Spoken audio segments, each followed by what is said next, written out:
Lalu yang ketiga kata Rasulullah, kalau tidak punya ilmu, harta juga nggak punya, terus gimana? Awaladun sholih, atau anak yang muslim yang mendoakannya. Jadi anak muslim menjadi investasi bagi orang tuanya sepanjang anaknya masih hidup. Tentunya begitu. Ini ketika anak itu beramal baik, maka mengirimkan pahala kepada orang tuanya. Maka orang tua itu rugi sekali ketika anak tidak beramal baik, tidak bisa mengirimkan pahala kepada orang tuanya, atau malah sebaliknya anak ini menjadi sebab celakanya orang tuanya karena anak ini beramal buruk, dan itu disebabkan oleh orang tuanya yang tidak mendidik dan tidak mengurusnya. Maka Assalamualaikum warahmatullahi wabarakatuh.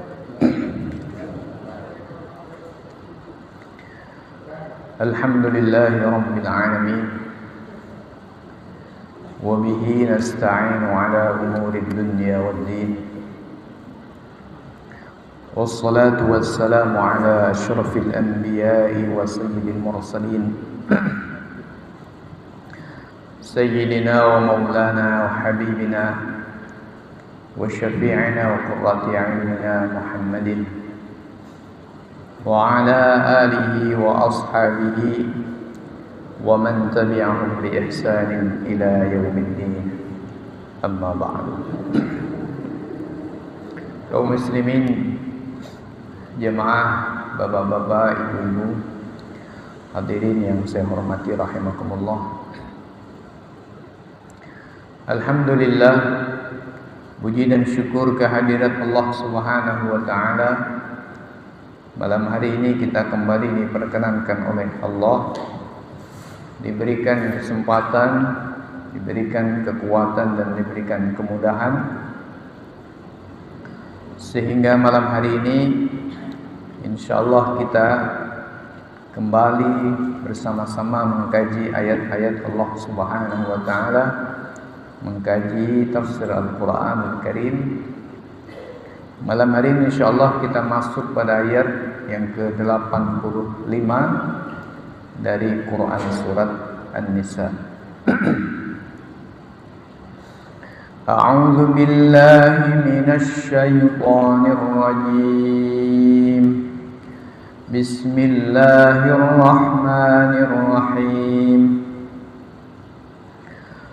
Man yashfa' syafa'atan hasanatan yakul lahu nasibun minha, wa man yashfa' syafa'atan sayyi'atan yakul lahu kiflun minha, wa kana Allahu ala kulli syai'in muqita.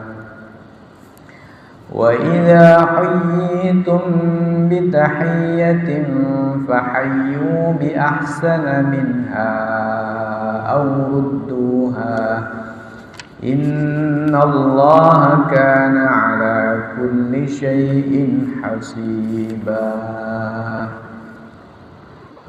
اللَّهُ لَا إِلَهَ إِلَّا هُوَ لَيَجْمَعَنَّكُمْ إِلَى يَوْمِ الْقِيَامَةِ لَا رَيْبَ فِيهِ وَمَنْ أَصْدَقُ مِنَ اللَّهِ حَدِيثًا.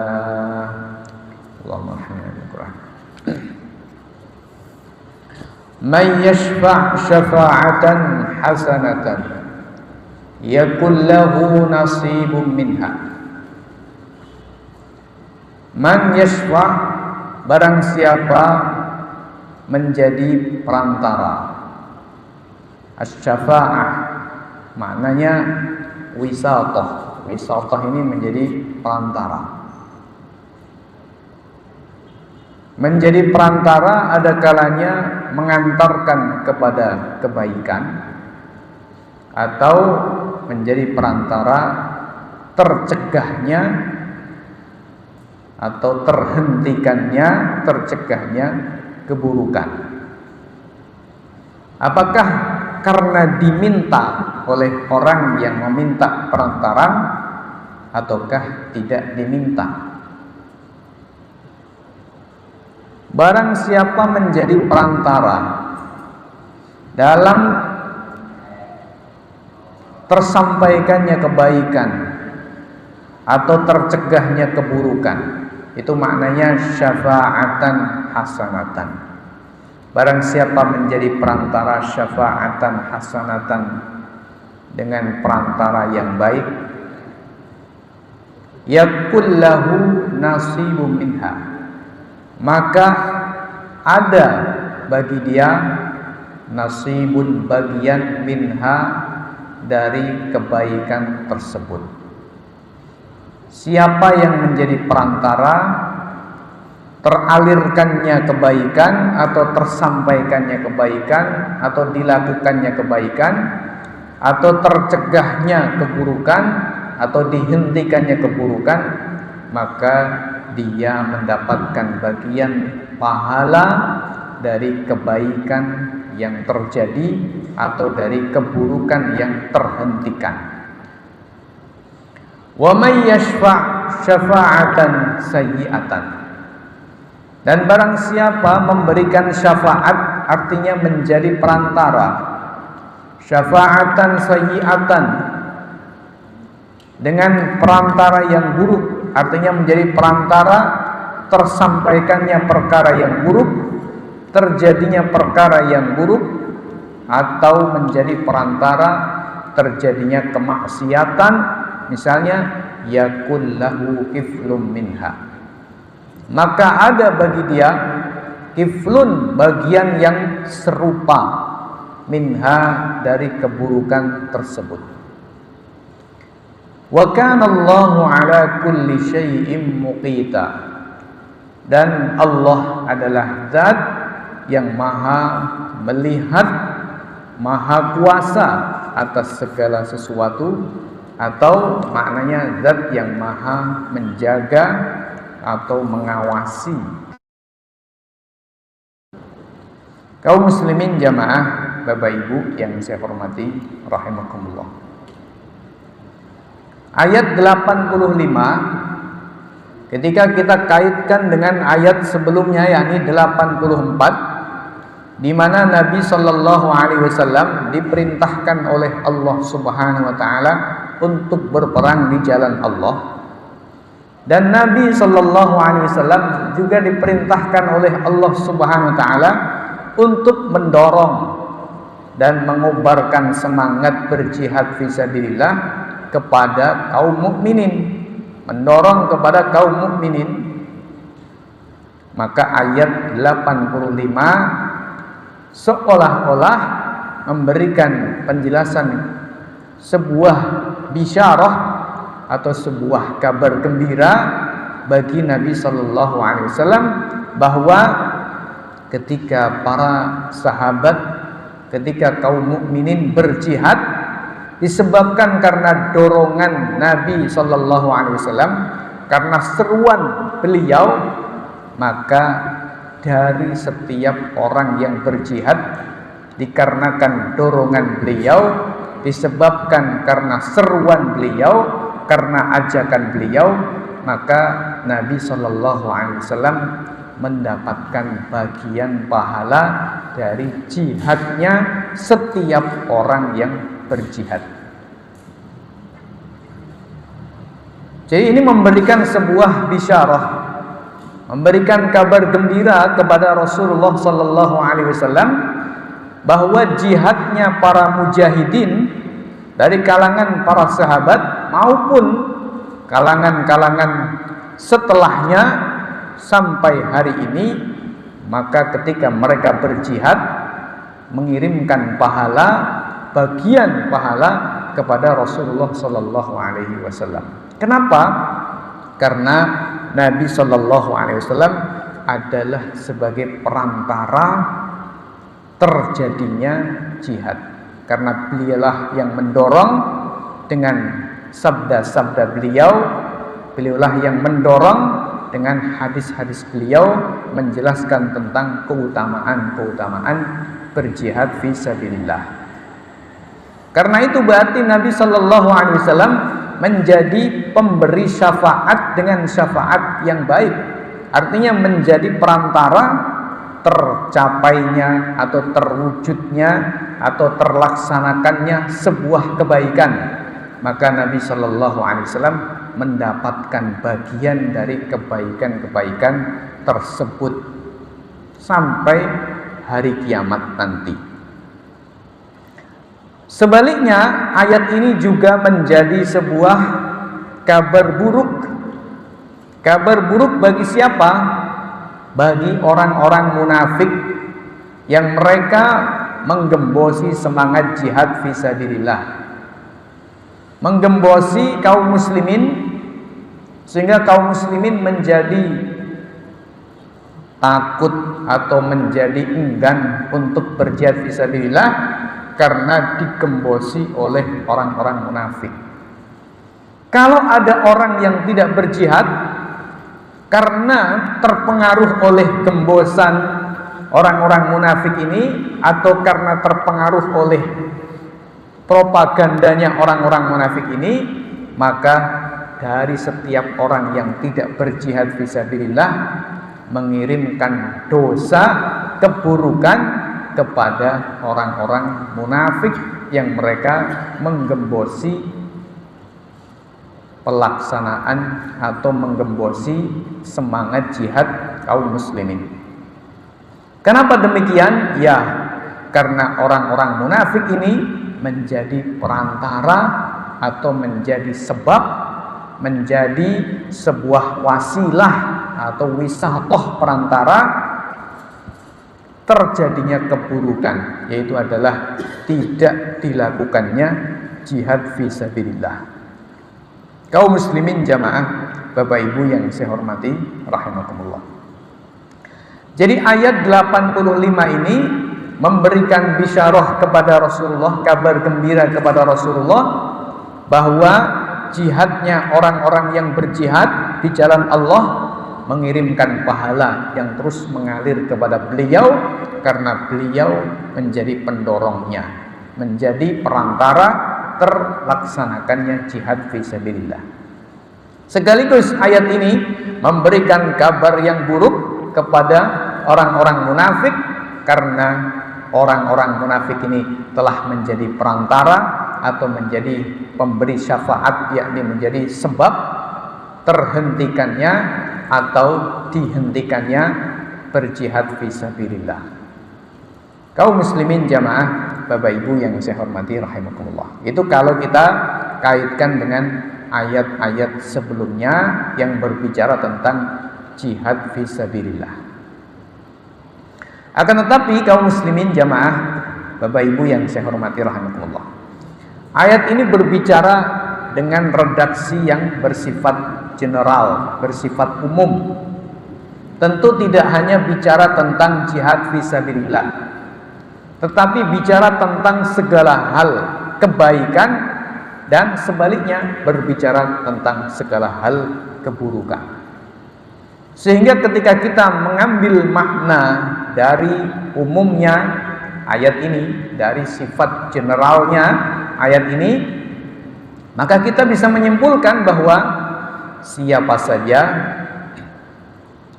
yang menjadi perantara terlaksanakannya kebaikan atau terhentikannya keburukan, maka dia mendapatkan bagian pahala dari hal tersebut. Misalnya Bapak Ibu yang saya hormati rahimakumullah, ada satu masjid umpamanya yang ingin dibangun atau direnovasi. Kita memang tidak punya uang, kita tidak punya harta untuk membangun atau untuk berpartisipasi dalam membangun masjid tersebut. Tapi kita punya koneksi, punya channel, punya kenalan orang-orang yang kaya misalnya. Lalu kita datangi orang yang kaya itu, Pak, ini ada masjid mau membangun, kondisinya sudah memprihatinkan, tapi belum ada dana. Kebetulan masyarakat di sana ya memang rata-rata ekonomi kelas bawah, jadi tidak bisa diandalkan swadaya mereka. Nah, apakah panjenengan tertarik untuk memberikan donasi, menyumbang pembangunan masjid tadi? Nah, ketika ternyata orang-orang kaya ini tertarik, kemudian mereka menyumbangkan dananya, memberikan hartanya, sampai kemudian akhirnya masjid ini terbangun, maka yang mendapatkan pahala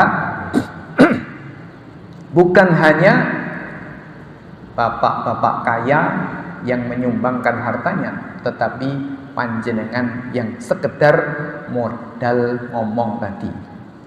Kenapa? Karena panjenengan menjadi pemberi syafaat hasanah, artinya menjadi perantara yang baik, menjadi sebab, menjadi perantara terlaksanakannya perkara yang baik. Maka kalau orang yang menyumbangkan hartanya tadi mendapatkan bagian kebaikan, mendapatkan pahala dari setiap orang yang sujud di masjid tersebut, begitu pula panjenengan yang menjadi perantara juga mendapatkan bagian dari pahalanya orang-orang yang sujud di masjid tersebut. Oleh karena itu, maka kaum muslimin jamaah Bapak Ibu yang saya hormati rahimakumullah, ayat ini berarti mendorong siapa saja untuk menjadi perantara terjadinya kebaikan atau menjadi perantara terhentikannya keburukan. Kaum muslimin jamaah Bapak Ibu yang saya hormati rahimakumullah, tentu di tengah-tengah kehidupan kita banyak sekali kesempatan-kesempatan di mana kita bisa menjadi perantara terjadinya kebaikan. Ya, sekecil apapun itu. Ya, sekecil apapun itu. Ada orang misalnya dia sedang kesulitan ekonomi. Misal kita tahu, kita punya teman atau kita punya tetangga, kita punya kenalan yang sedang kesulitan ekonomi, mungkin punya hutang yang banyak, belum mampu bayar, atau yang semacam itu. Lalu kita juga punya kenalan, punya channel. Nah, kita kemudian koneksikan, kita sambungkan. Pak, ini ada teman kayak gini, barangkali kalau Bapak mau zakat bisa lewat saya salurkan ke teman saya tadi itu, Pak. Atau Bapak mau sedekah bisa lewat saya, nanti saya kasihkan ke teman saya itu. Kalau kita ini orang yang dipercaya oleh orang-orang banyak misalnya, maka semakin banyak peluang kita menjadi wisatoh atau menjadi syafaat, ya, menjadi sebab terlaksanakannya kebaikan, atau sebaliknya menjadi sebab terhentikannya keburukan. Kaum muslimin jamaah Bapak Ibu yang saya hormati rahmatullah, banyak sekali contoh-contoh di depan mata kita. Maka kita tidak bisa meremehkan sekedar menjadi perantara. Walah, cuma perantara. Oh enggak, justru menjadi perantara ini adalah sesuatu yang sangat penting sekali dan memiliki pahala yang kadang-kadang jauh lebih besar daripada pahalanya orang yang melakukan kebaikan itu sendiri.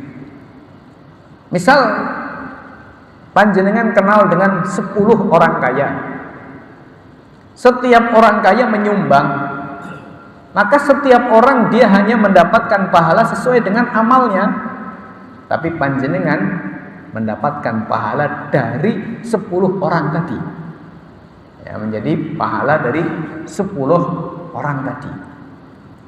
Karena 10 orang tadi menyumbangkan hartanya disebabkan karena perantara panjenengan. Nah, itulah luar biasanya menjadi perantara. Begitu pula menjadi perantara terhentikannya keburukan. Di satu desa atau di satu tempat atau di satu wilayah ada orang terzolimi. Misalnya Ada orang terzalimi, dia tidak bisa melepaskan diri dari kezaliman yang sedang dialami, yang sedang dihadapi. Nah, lalu panjenengan turun tangan, datang kepada Pak RT, datang kepada kepala desa. Mungkin panjenengan punya kedudukan di hadapan wali kota atau bupati atau siapa. Lalu panjenengan datang, Pak, ini tolong diselesaikan. Ini ya, masyarakat ini si A atau si B seperti ini. Nah, ternyata kemudian itu ditanggapi oleh wali kota, oleh bupati, oleh RT, oleh RW atau oleh kepala desa. Hilang kezaliman yang menimpa dirinya, maka panjenengan menjadi syafaatan hasanatan, menjadi perantara yang baik. Yakullahu nasibum minha, maka panjenengan mendapatkan bagian dari pahala kebaikan tersebut. Karena itu Nabi Shallallahu Alaihi Wasallam mengatakan, man dalla ala khairin falahu ajruhu wa ajru man amila bihi. Barang siapa menunjukkan kepada kebaikan, menunjukkan kebaikan, falahu ajruhu, maka bagi dia pahala menunjukkan kebaikan tadi, wa ajru man amila bihi, dan atau wa ajru man amilahu, dan pahalanya orang-orang yang mengamalkan kebaikan tadi karena ditunjukkan oleh panjenengan. Ditunjukkan oleh panjenengan. Ini ada orang tahu halal haram, ini ada orang tahu ya ini berbahaya, ini madarat, ini ada orang tahu sesat dan seterusnya, karena panjenengan yang menunjukkan atau yang memberitahu. Lalu dia tinggalkan itu kesesatan, tinggalkan itu keharaman dan seterusnya, maka jenengan dapat pahala menunjukkan orang lain dan sekaligus dapat pahala dari amalnya atau perbuatannya orang-orang yang meninggalkan keburukan atau menghindar dari madarat atau melakukan kebaikan tadi. Nah, disinilah kaum muslimin jamaah Bapak Ibu yang saya hormati rahimakumullah, mengajarkan ilmu disebut-sebut oleh Nabi Shallallahu Alaihi Wasallam sebagai amal yang tidak putus ketika orangnya yang mengajarkan sudah mati. Nabi Shallallahu Alaihi Wasallam dalam hadis yang sering kita dengar, hadis yang sahih yang sering kita dengar, Nabi mengatakan, idza mata ibnu Adam inqata'a 'amaluhu illa min thalath. Ketika manusia mati, maka amalnya terputus. Artinya dia nggak akan dapat kiriman pahala lagi dari amal-amal yang sebelumnya dia telah kerjakan di dunia. Jadi investasinya mandek, kecuali illa min thalath, kecuali dari tiga investasi ini yang tidak mandek, yaitu kata Nabi Shallallahu Alaihi Wasallam, shadaqatun jariyah, sedekah jariyah atau biasa dimaknai wakaf. Nah, tidak punya uang bagaimana? Ya, nggak bisa wakaf, tidak punya uang. Rumah aja tidak punya, kontrak gimana mau wakaf umpamanya. Maka Nabi Shallallahu Alaihi Wasallam mengatakan, au ilmun yuntafa'u bihi, atau ilmun yuntafa'u bihi. Yang kedua adalah ilmun yuntafa'u bihi, ilmu yang mendapatkan ilmu yang memberikan manfaat. Memberikan manfaat kepada orang lain. Ini mencakup ilmu apa saja, tentang kesehatan, tentang teknologi dan lain sebagainya. Ini bisa mendatangkan kebaikan setelah orangnya mati. Tentu saja ketika dia niatkan ikhlas untuk menyampaikan ilmu itu agar memberikan manfaat kepada manusia. Tentu saja ilmu-ilmu yang berkaitan dengan Islam, yang mana menjadikan orang faham ini baik, ini buruk, ini benar, ini salah, ini sesat, ini petunjuk, ya, ini halal, ini haram, ini jelas tercakup ke dalam ilmu yang bermanfaat tadi. Maka kalau seperti ini Bapak Ibu yang saya hormati rahmatullah, berarti Rasulullah SAW adalah orang yang paling banyak pahalanya. Kenapa? Kalau misal sekarang ini konon katanya secara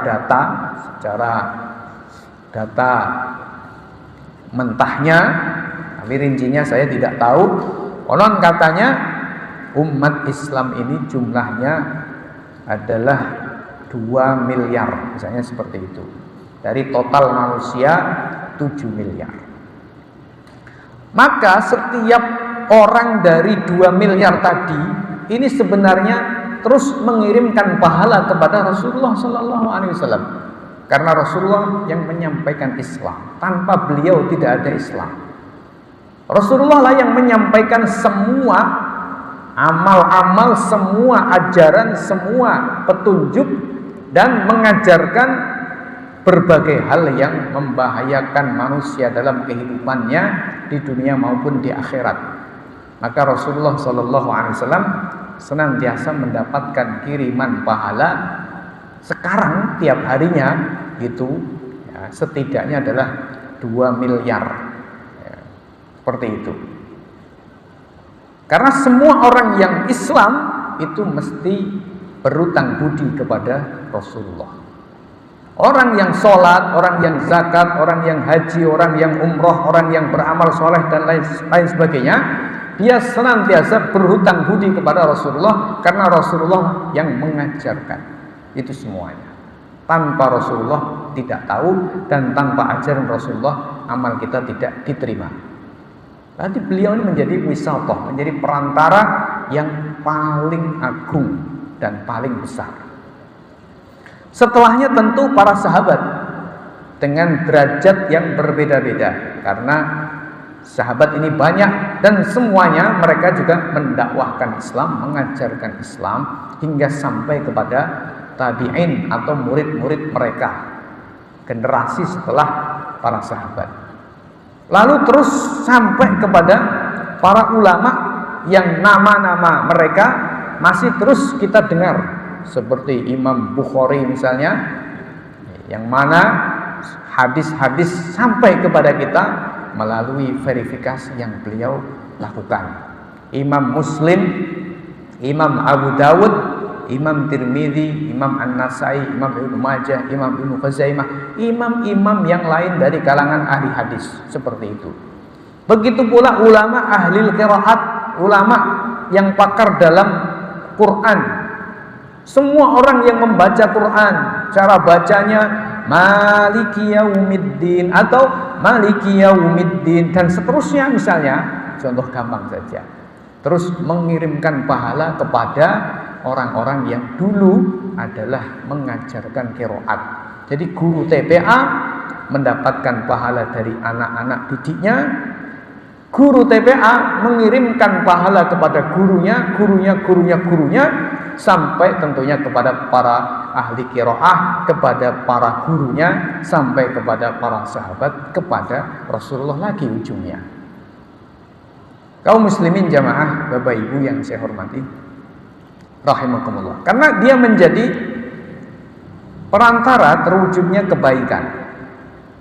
Begitu pula misalnya imam-imam yang namanya kita kenal, Imam Syafi'i, Imam Abu Hanifah, Imam Malik, Imam Ahmad, yang juga pendapat-pendapat beliau atau apa yang beliau sampaikan terkait dengan masalah hukum-hukum Islam terus masih dipelajari hingga hari ini dan diikuti oleh miliaran manusia. Maka mengirimkan pahala kepada mereka. Nah, kaum muslimin jamaah, Bapak Ibu yang saya hormati rahmatullah. Lalu yang ketiga kata Rasulullah, kalau tidak punya ilmu, harta juga nggak punya, terus gimana? Awaladun sholih, atau anak yang muslim yang mendoakannya. Jadi anak muslim menjadi investasi bagi orang tuanya sepanjang anaknya masih hidup. Tentunya begitu. Ini ketika anak itu beramal baik, maka mengirimkan pahala kepada orang tuanya. Maka orang tua itu rugi sekali ketika anak tidak beramal baik, tidak bisa mengirimkan pahala kepada orang tuanya, atau malah sebaliknya anak ini menjadi sebab celakanya orang tuanya karena anak ini beramal buruk, dan itu disebabkan oleh orang tuanya yang tidak mendidik dan tidak mengurusnya. Maka besok di akhirat berurusan dengan anak tersebut di pengadilan Allah Subhanahu wa taala. Nah, sebaliknya kaum muslimin jamaah Bapak Ibu yang saya hormati rahimakumullah, ayat ini mengancam siapa saja yang menjadi perantara keburukan. Maka Nabi Shallallahu alaihi wasallam juga mengatakan dalam hadisnya, waman da'a, barang siapa mengajak ila sayyi'atin, kepada keburukan, fa'alaihi wizruha, maka dia mendapatkan dosanya, wa wizru man amila biha, dan dosanya semua orang yang mengamalkan keburukan tersebut gara-gara diajari atau ditunjukkan oleh orang yang pertama tadi. Jadi ayat ini mengancam agar kita jangan sampai menjadi perantara terjadinya keburukan, sebab itu akan menjadi dosa investasi kita juga, menjadi sebab kita mendapatkan kiriman dosa terus. Kaum muslimin jamaah Bapak Ibu yang saya hormati rahimakumullah. Jadi misal ada orang, ada kepala desa atau mungkin ketua RW atau mungkin bupati atau wali kota atau mungkin gubernur atau mungkin presiden, di mana dengan jabatan dia, dengan kekuasaan dia sebenarnya bisa menjadi perantara kebaikan, sebaliknya juga bisa menjadi perantara keburukan, mempunyai kekuasaan. Kalau dia menggunakan kekuasaannya menjadi perantara kebaikan, maka akan mengirimkan pahala kepada dia. Sebaliknya kalau dengan kekuasaannya dia justru membenarkan dan menjadi perantara keburukan-keburukan, maka dosa terus mengalir kepada dia. Contoh sederhana begini, saya sebagai kepala desa, umpamanya saya sebagai kepala desa, terus di desa itu mau diadakan misalnya acara, misalnya ketoprak, misalnya seperti itu umpama. Nah, di mana di dalam pertunjukan ketoprak ini biasanya tidak hanya persoalan pertunjukan seni, tapi di dalamnya juga ada dosa-dosa atau kemaksiatan yang lain. Mungkin ada judi di dalamnya, mungkin ada minum khamr di dalamnya, ada berbagai macam mungkin percampuran laki-laki perempuan, pacaran dan lain sebagainya di dalamnya, menjadi media-media kemaksiatan di dalamnya. Maka saya ketika tanda tangan sepakat ada pertunjukan ketoprak di situ misalnya, maka saya mendapatkan mendapatkan dosa sebab menjadi perantara tadi. Begitu pula misalnya di satu tempat ada rencana pendirian tempat, mungkin misalnya di beberapa waktu lalu beredar, saya mendapatkan kabar dari teman, misalnya di daerah mana di daerah sini dekat sini, ada rencana mendirikan suatu bar, misalnya seperti itu, mendirikan bar jadi tempat hiburan malam, bar. Nah, dimintakan persetujuan dari sejumlah warga, kepada beberapa warga, kepada mungkin Pak RT, Pak RW, dan juga tentu kepala desa setempat. Akan ada atau akan dibangun sebuah klub malam atau bar, yang di dalam surat itu dinyatakan tidak akan mengganggu karena kedap suara dan seterusnya.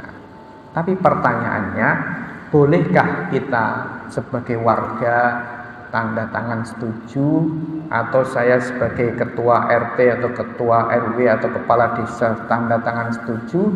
Jawabannya, kalau kita tanda tangan maka berarti kita menjadi perantara terjadinya kemaksiatan atau keburukan.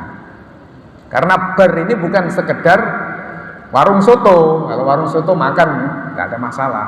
Di situ tentu ada minuman kerasnya, ada ya macam-macam, berbagai macam kemaksiatan yang ada di dalamnya.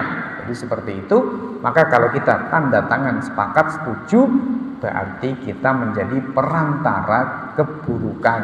Maka berarti kalau ada orang masuk ke bar tersebut lalu dia melakukan kemaksiatan, ya berarti dia mengirimkan dosa kepada pemberi tanda tangan sampai tempat itu bubar. Kalau nggak bubar masih terus mendapatkan kiriman dosa. Itu artinya man yashfa' syafa'atan sayyi'atan yakul lahu kiflum minha. Karena itu maka juga kita tidak boleh meremehkan sekedar setuju atau tanda tangan terjadinya kemaksiatan, atas terjadinya kemaksiatan atau berbagai macam keburukan. Termasuk Bapak Ibu yang saya hormati rahmatullah, misal mungkin karena itu teman kita atau karena tetangga kita atau karena macam-macam sebabnya kita memilih seseorang menjadi pemimpin, misalnya seperti itu, dan kita tahu ini kualitas orangnya kayak apa, kepribadiannya kayak apa, track recordnya kayak apa, kita juga sudah tahu, tapi kita terus tetap memilih dia. Lalu kemudian di dalam kekuasaannya dia melakukan berbagai macam kezaliman, entah yang kita tahu atau yang tidak kita tahu. Prinsipnya itu juga bisa mengirimkan dosa kepada kita yang memilih. Jadi jangan dikira cuma nyoblos itu tidak ada risikonya. Oh, besar risikonya. Kalau seseorang yang kita pilih itu memutuskan perkara dengan hukum selain hukum Allah, dan itu adalah dosa besar, maka kalau kita sudah tahu sejak awal bahwa orang itu tidak akan berhukum dengan hukum Islam, tapi justru akan berhukum dengan hukum selain Allah Subhanahu wa taala, ya berarti siap-siap kita mendapatkan kiriman dosanya begitu. Nah, siap apa tidak siap ya terserah panjenengan begitu. Ya terserah kita. May yashfa' syafa'atan sayyi'atan yakul lahu kiflum minha. Kaum muslimin jamaah Bapak Ibu yang saya hormati rahmatullah. Wa kana Allahu ala kulli syai'in muqita, dan Allah adalah zat yang maha mengawasi, maha melihat, maha kuasa atas segala perkara. Maknanya tidak ada yang bisa lepas dari Allah Subhanahu wa taala. Kita mau lari, kita mau mengelak, kita mau memungkiri, enggak bisa. Wong Allah Subhanahu wa taala maha tahu, maha menjaga, maha melihat, menyaksikan segalanya. Nah, kaum muslimin jamaah Bapak Ibu yang saya hormati rahmatullah, dari sini kita bisa mengambil kesimpulan yang sangat penting sekali, yaitu bahwa sebisa mungkin kita ini menjadi orang yang menjadi perantara terjadinya kebaikan-kebaikan atau terhentikannya keburukan-keburukan. Sebaliknya, jangan sampai kita ini menjadi perantara atau sebab atau jalan terjadinya berbagai macam kemaksiatan, apalagi menjadi penghalang terjadinya keburukan. Itu jelas semakin tambah buruk lagi. Nah, demikian kaum muslimin jamaah Bapak Ibu yang saya hormati rahmatullah, yang bisa kita sampaikan pada kesempatan malam hari ini. Mudah-mudahan ada manfaatnya, kurang lebihnya saya mohon maaf. Kita akhiri subhanakallahumma wa bihamdika asyhadu an la ilaha illa anta astaghfiruka wa atubu ilaik. Wassalamualaikum warahmatullahi wabarakatuh.